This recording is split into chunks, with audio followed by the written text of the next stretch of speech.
Welcome to the Rethink Leadership Podcast with me, Jeremy Blain, CEO of Performance Works International. This podcast is grounded in business, digital, workforce, and leadership transformation for our times. My aim is to initiate conversations with experts, leaders, professionals who've got a story to tell and who we can all learn from. Please subscribe to my YouTube channel or simply go to performanceworks.global to access all the episodes to date. I'm sure you'll find something of interest.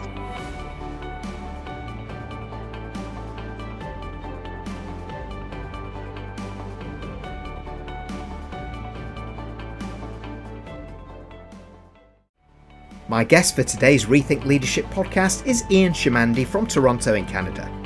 Ian is all about creating purpose as any organisation's North Star and has been working with companies for over 20 years. Purpose provides clarity, understanding, is memorable, is repeatable, and buys in employees and customers on that all-important emotional level. Ian talks about blueprinting purpose and tells us more about how refining purpose to just a few words can be the secret to success in strategic, operational, and communication terms. In fact, it's what makes organisations everywhere uniquely remarkable. Let's hear more. Well, a very warm welcome to you, Ian. Please tell us about yourself, your business, and why being clear of purpose is such a massive competitive play for CEOs these days, particularly in modern organizations. Well, thank you very much for having me, Jeremy. And so I'll first start out by saying, obviously, our accents are different. I'm based in Toronto, in Canada. And my company is Blueprint, which is coming up to 20 years old, and that's what we do. We help we help companies become purpose driven, and we've created this methodology called blueprinting for doing that. So in the early days, we were a service and there was a lot of variability to what we did for you. But in the first 5 years of our business, we slowly started to formalize and formalize and formalize until we made the transition from being a service to being a product. So now a blueprint is like a widget. We sell the widget, we do a blueprint, and then we're done. But that is the top level plan for how you become purpose driven. It defines your purpose in 7 words or less. And then we figure out how it's going to guide all of your operations and how it's going to guide all your communications, your branding, your marketing, your sales, investor relations, employee relations, board relations, all of that. So that's the methodology, right? Define your purpose in 7 words or less. If that sounds like not a lot of words, it's usually 2 or 3 or 4. And then how's that going to guide your operations? How's that going to guide your communications? Got it. So why is that so important for organizations and leaders to get right these days? Well, because and this is I'm often frustrated when I do reading on purpose and culture, because the definition of purpose is often so long and convoluted. And I look at the definition that they use and I say to myself, man, if I was the CEO reading this, I wouldn't know how to wrap my mind around that. And I'd want to push it away and say, no, I don't want to deal with this now. I've done over 400 blueprints in the last 17 years. And every single expression of purpose is the one thing that makes you uniquely remarkable, right? It's the one thing at their core, at their essence, their secret sauce that makes them uniquely remarkable.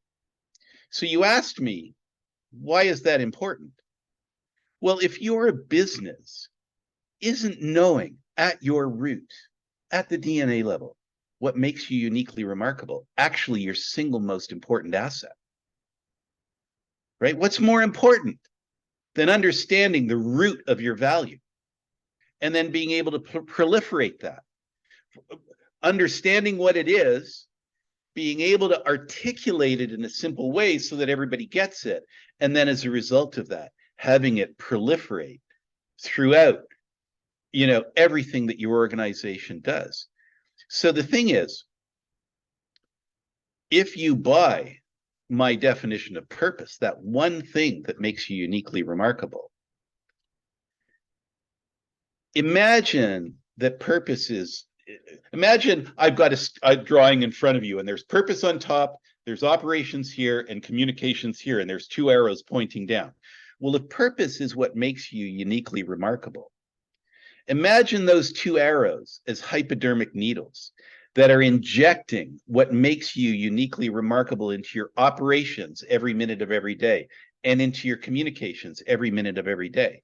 How many companies do you know that currently have that as a designed, nurtured dynamic inside their business that ensures they are always being uniquely remarkable?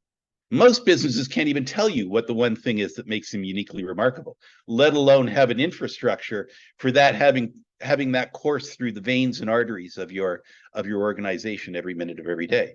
So that's part of the question of why it's so important. That's the general answer. You should know as a business, Mr. or Mrs. CEO, Mr. or Mrs. board member, you should have the expression that defines what makes you uniquely remarkable on the tip of your tongue all the time, because that should be your total focus. But the second thing is the Great Recession, the pandemic, right? There's a power shift that's happened over the last 2 years. And employees, to quote, I think it was Peter Finch in the movie Network, employees are now saying, I'm mad as hell and I'm not going to take it anymore. I'm just not going to. So before, when companies used to say, you're going to work for us and you're going to do it like this and like this and like this, employees are now saying, hell no, I'm going to tell you how I want to work. And if you don't agree with me, I'm going to move. And I actually don't mind quitting working for you before I have some place to go, just because I'm so committed to have meaning and purpose in my life going forward. And unless you're an organization that can grab me, that can that resonate on a deep emotional level with me, I don't want to work for you. I don't want to work for you. I'm not doing that anymore. A friend once told me, what role does the rat play in, what role do humans play in the rat race? They're the rat. I don't want to be a rat anymore. That's what people are saying. I want to live my life with meaning and purpose. And they're now searching out companies that are doing that. And the companies that are doing it, they've got lineups at the door for people working there. And the companies that don't, they've got lineups for exit interviews as people leave. Great. Well, there's so much there that resonates with me, and that last point particularly, because I see that too in the organizations I go to. Employee power is there. They're looking for organizations with purpose, leaders who commit to community, to society, as much as engaging them in the organization. And I must say, I love going back actually to your core business. I love the framing, blueprinting purpose. That's just so great. In 7 words or less, he said, rapidly checking his own purpose. Yeah, and being uniquely remarkable, and I guess kind of having a passionate belief in that. So once you get that right, the obvious question for me is, once you get that right and you're engaging employees in that journey as well, so you're all going in that direction, how does purpose work inside an organization to elevate performance? Okay, great question. And there's sort of 2 parts to the answer to that. One part is what I said before about, purpose and it being like a hypodermic needle that injects what makes you uniquely remarkable into everything that you do and say as an organization. That's part of it. But where it's actually being injected into is the culture, right? To me, purpose and culture are inextricably linked. And if you buy my definition of purpose being the one thing that makes you uniquely remarkable, culture is the social expression of that in the company. I define culture. Culture is another thing. Culture is worse than purpose. You read definitions of culture and they go on for paragraphs, right? I got a simple one. It's how we cooperate inside a company, how we cooperate. Now, it might seem simple, but think about all the stuff that is loaded into cooperation. Shared understanding, shared rules, shared values, empathy, respect, all that sort of thing. I do a presentation where I show a picture of a massive traffic circle. There are hundreds of cars going into this traffic circle. And, that traffic circle can go one of two ways. It can be how we cooperate. We all understand the rules. We're all respectful of others. We all have empathy for all the other drivers. We know everybody has somewhere to go, so we cooperate to make this thing work as effectively as possible. Or we don't, and we start pulling out the guns. So to me, culture is how we cooperate. And culture is designed on purpose, it's purpose that creates the design for culture. So that's the theoretical of how it works. Once you have it, you have your purpose in the culture, then it's just going to do its thing. Maybe I can give you an example of that. So we had this, excuse me, I'm sorry. I finally tested negative for the first time in 2 weeks a couple of days ago to COVID, so I still have the raspy cough. But so we had this moving company, right? That was a client of ours. And it was a reverse franchise, which means there were 200 moving companies across the country. And they came together and they said, we need to create a head office, because when I move a family 5,000 miles from one side of Canada to the other, I don't want my truck empty when I'm driving it back home. So there needs to be some coordination so that I've got a full truck both ways. So what they did is they created a head office, a reverse franchise, and these 200 trucking companies are all the owners. But a few of the biggest trucking companies dominated the board, and the board acted like senior management and always got in the way of senior management. And that discouraged senior management, and the discouragement of senior management trickled down to the rest of the employees. And they always found themselves on their back foot. They would come out, they would sit there and they would do their best to think of innovations to proliferate out to all of the owners. And a lot of times the owners said, no, I'm not doing that. That doesn't work for me, because they didn't understand. They weren't in touch with the owner's business enough. And the board was interfering in a way that was beneficial to these few big owners, but not to the rest of the. So we define their purpose. And the way we define their purpose is we figure out what's the emotional context for the buyer. The purpose has to appeal to more than just the buyer, but we always start out with the buyer. And when you think of yourself in a moving situation, right? What are the two big complaints about moving companies? You broke my stuff, and I was sitting on the front lawn for hours waiting for you to arrive.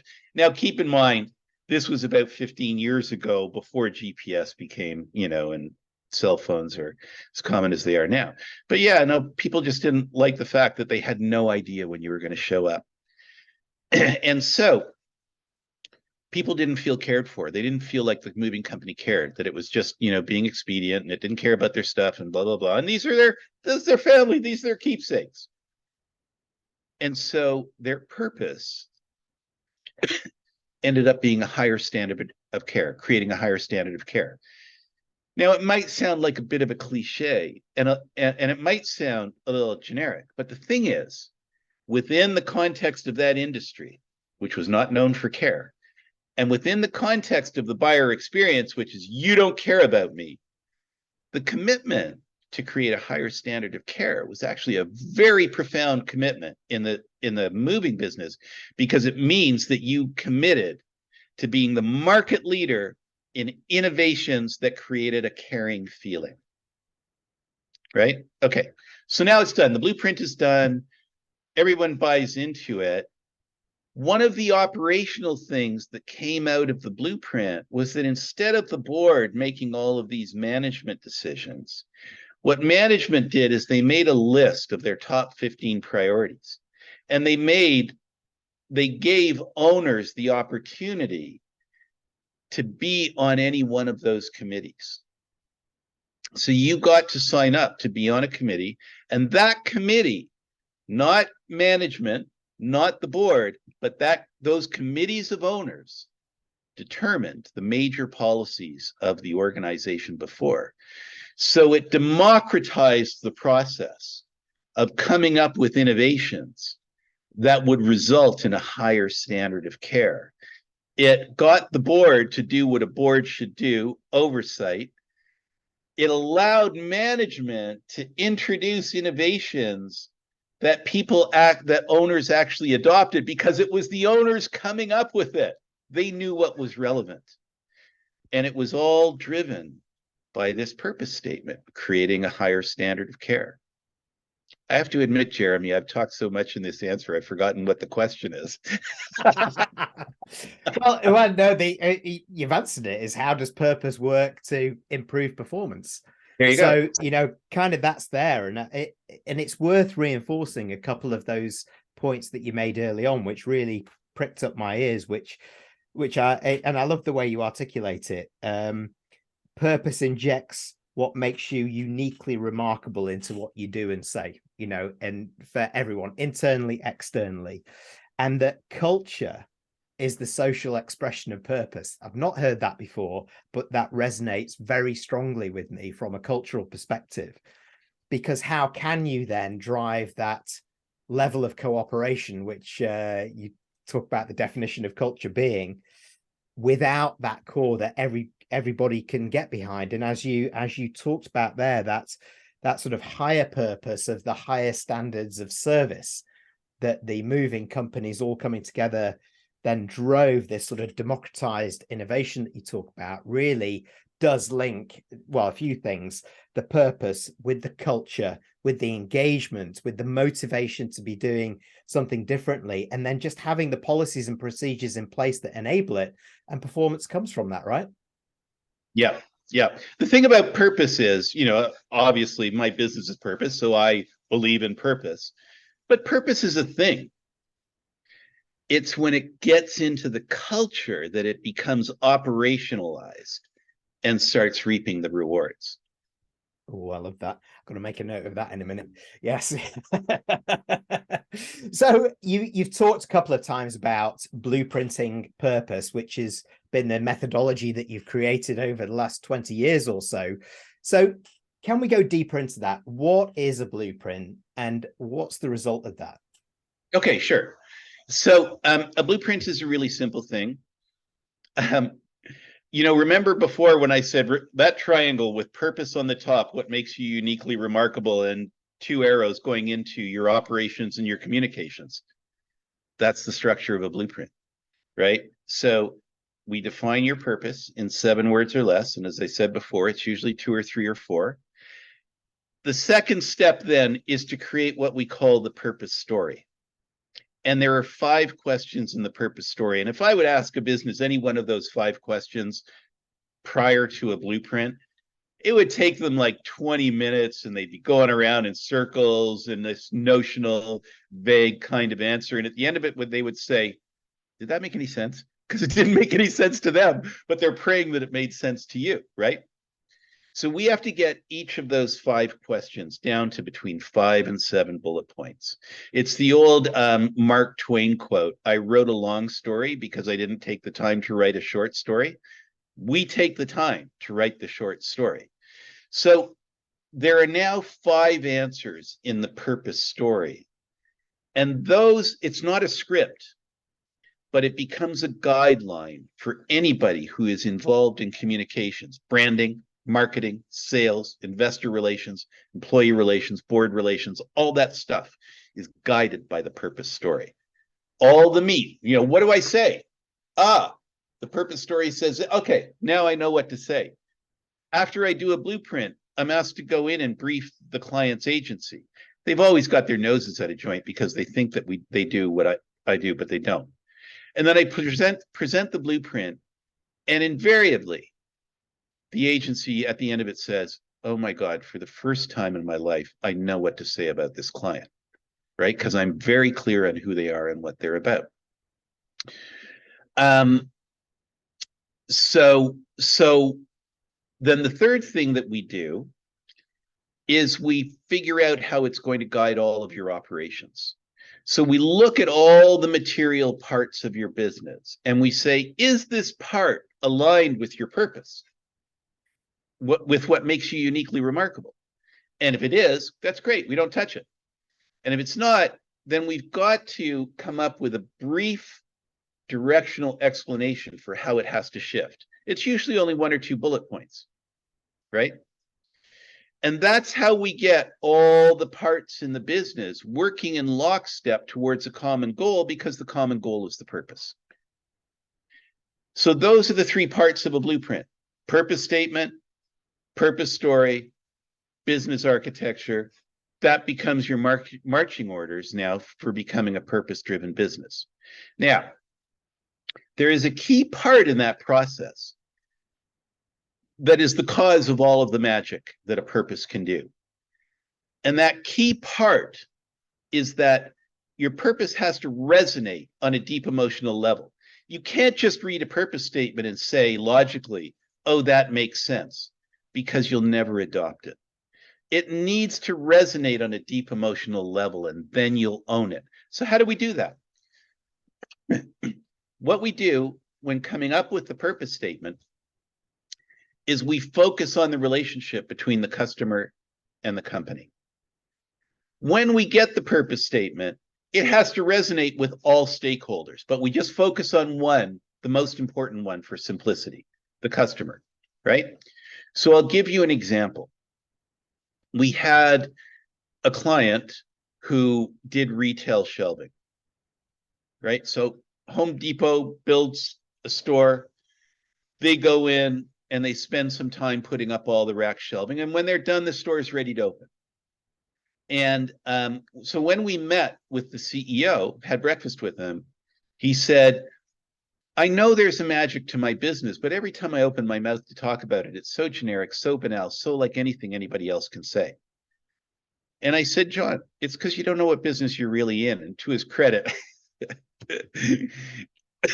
he said, you're right, I don't know what business I'm really in. Now, John knew he played in the sandbox of retail shelving, but what area of that sandbox did John own exclusively?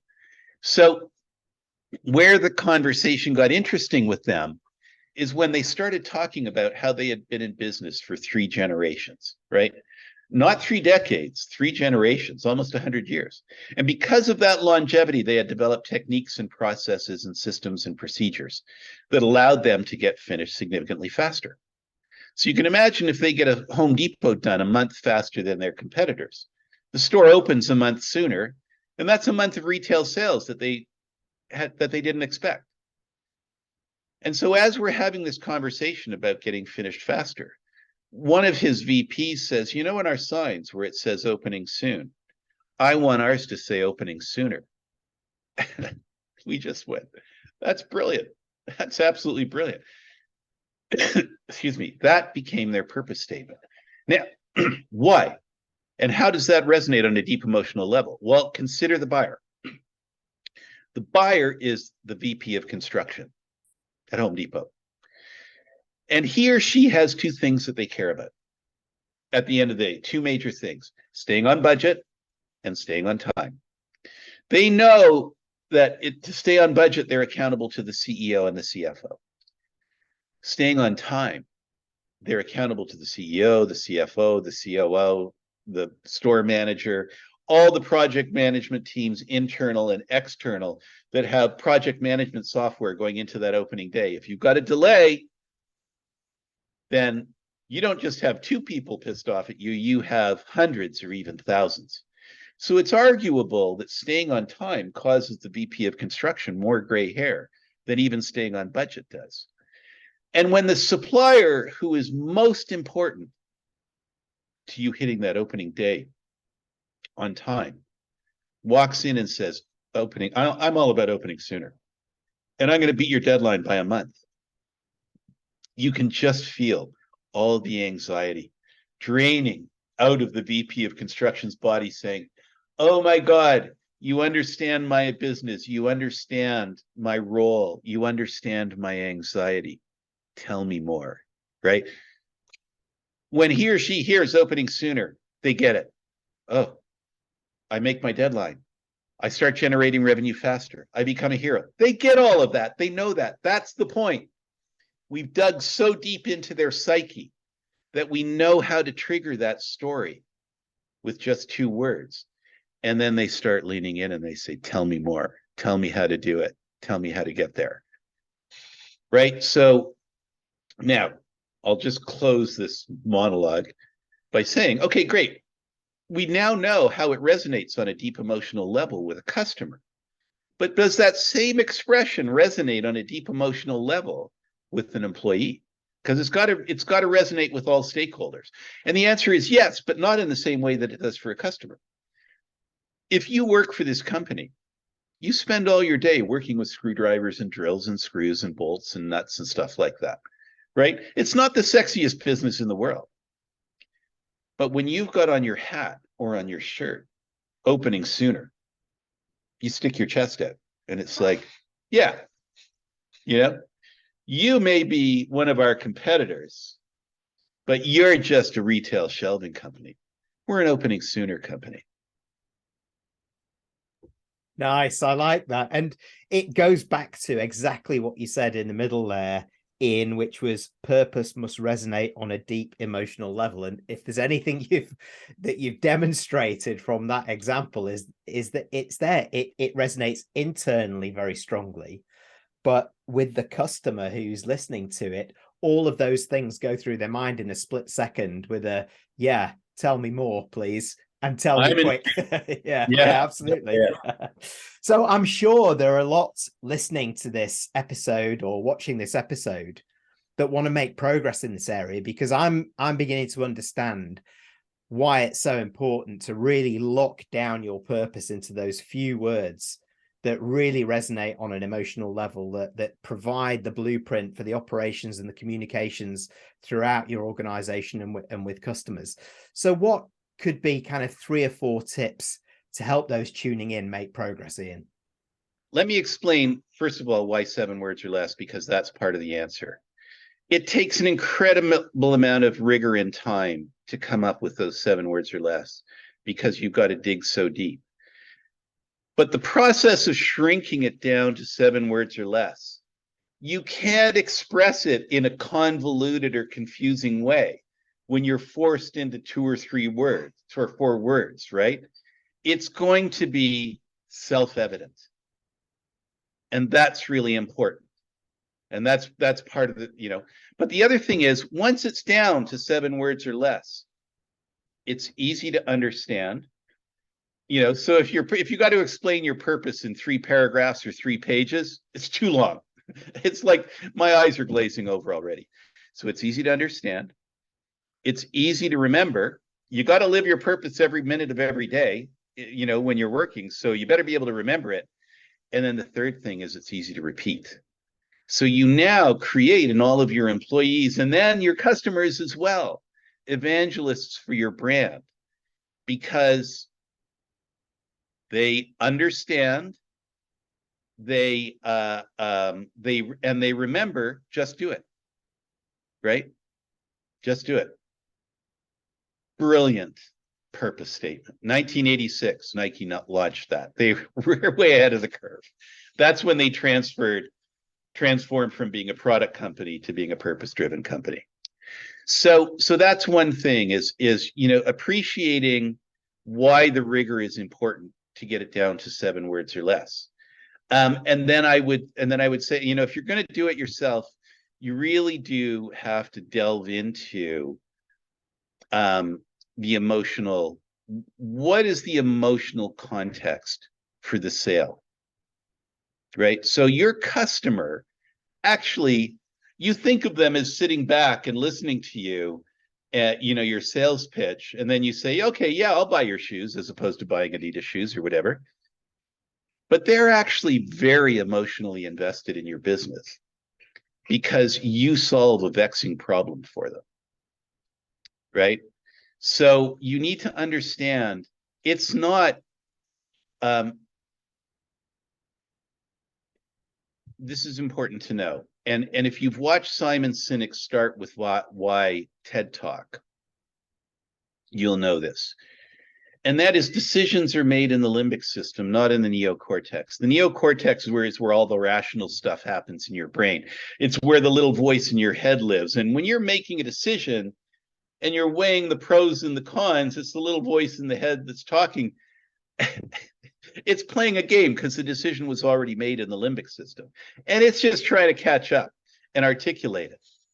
And so the limbic system is where you process feelings and emotions. And it's also where you make decisions based on feelings and emotions. So decisions are not made on a rational basis. They are just, the decision is validated on a rational basis. But by the time you get to rational, the decision's already made. So it's really important to understand the underlying psychological dynamics of going into this process. Because if not, what you end up with is a tagline or something insipid. And that's never going to work. Unless you achieve the standard of resonating on a deep emotional level, your purpose statement will fail. So it really is shifting attitude away from this logical thinking into this emotions-based thinking. Yeah, I really like that. And it follows the flow through that you've been talking around the importance of creating this really focused purpose, the clarity, the understanding how memorable it is and how repeatable it is. But then actually getting deeper into the psychological element really brings out that emotional depth, doesn't it? For you, going through it, for your people, for your customers, all of those things. And you see that time and time again where buy-in really is when people really get it. And I guess that's the point. And I can also appreciate how hard this is to sit down on my own and do this. And I'm sure those tuning in are the same, Ian. So for those wanting a little bit of advice and to talk to you, the expert, about this a little bit further, how do they get in touch and continue the discussion? Well, you can go to my website. So my web address is www.7words.biz. So the number 7 WORDS.biz. So that's my website. You can, that's probably the easiest way to connect with me. Great. Sorry, go ahead. If I say one more thing in answer to your last question, which is, what steps can you take? I gave you steps for preparing, right? And the mindset that you need to go through this process. If it takes 2 hours for you to figure out your purpose, I'm going to put my money on the fact that's not your purpose. It takes much longer than that to dig deep and figure it out. But the other thing that you need to know is that purpose and culture, once they're done, once you got it, they are living, breathing beings. They are like plants. They need to be watered and they need to be fertilized. And if you don't do that, like plants, purpose and culture will die in your business. So it's a commitment in the first instance to thinking a different way and being open to different outcomes. And in the second instance, knowing that when it comes to the implementation of it, this is an always on process. You always have to nurture your purpose and culture to keep it alive. Right. So riffing on a very famous quote, what I got out of there is that purpose and culture can eat strategy for breakfast. If you, I knew you were going, yeah. Peter Drucker, purpose and culture. Well, he's a culture eats strategy for breakfast. Yeah. Yeah. No, I know. I've just added that onto it because it just felt right now. So that's great. Well, look, Ian, thank you so much for joining me. There's been such a compelling argument to focus on the purpose to then help you drive strategy, help you drive the operational execution, the operations full stop, and obviously how you communicate internally and externally. Really appreciate you taking the time. Thanks for joining me. Jeremy, I'm so happy to do this. It was a lot of fun, and I really appreciate your invitation.